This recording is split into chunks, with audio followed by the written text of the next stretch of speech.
काय तुम्ही कधी मिक्सरच्या भांड्यामध्ये टोमॅटो आणि कांदा टाकून ही पौष्टिक अशी रेसिपी कधी बनवली आहे का? एकदा जर बनवली ना तर उन्हाळ्यात तुम्ही 2-3 वेळा नक्कीच बनवून खाल. इतकी चविष्ट आणि अप्रतिम बनते. चला काय करायचं ते सांगतेच, पण त्या अगोदर लगेच घरगुती भोजनला फॉलो करून घ्या. सर्वात आधी तर इथे आपल्याला 2 मध्यम आकाराचे कांदे आणि टोमॅटो चिरून घ्यायचे आहेत. चिरलेले कांदे आणि टोमॅटो मिक्सरच्या भांड्यामध्ये घालायचे.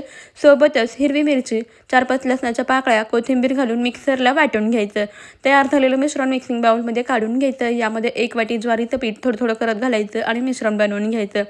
त्यानंतर 2 चमचे तांदळाचं पीठ घालायचं, मिक्स करायचं. तर यामध्ये जिरे घालायचे, हळद, लाल तिखट, चवीनुसार मीठ, ओवा घालायचा आणि आता हे सर्व जिन्नस व्यवस्थित मिक्स करून घ्यायचे. जरासुद्धा थेंबरही पाणी न वापरता याचं मिश्रण बनवून घ्यायचं.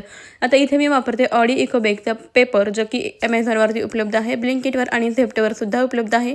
रोजच्या वापरासाठी खूपच जास्त फायदेशीर आहे. आता या पेपरला थोडंसं तेल लावून घ्यायचं. तयार केलेलं मिश्रण यावरती ठेवून हाताने याला व्यवस्थित पसरवून घ्यायचं आणि त्यानंतर याला होल पाडून घ्यायचं. आता लगेच गॅसवरती तवा ठेवायचा. तव्यावरती तेल किंवा तूप लावून घ्यायचं. तयार केलेलं थालीपीठ घालायचं आणि अलगद असा पेपर काढून घ्यायचा. आता दोन्ही बाजूने हे थालीपीठ छान खमंग असं मध्यम गॅसवरती भाजून घ्यायचं.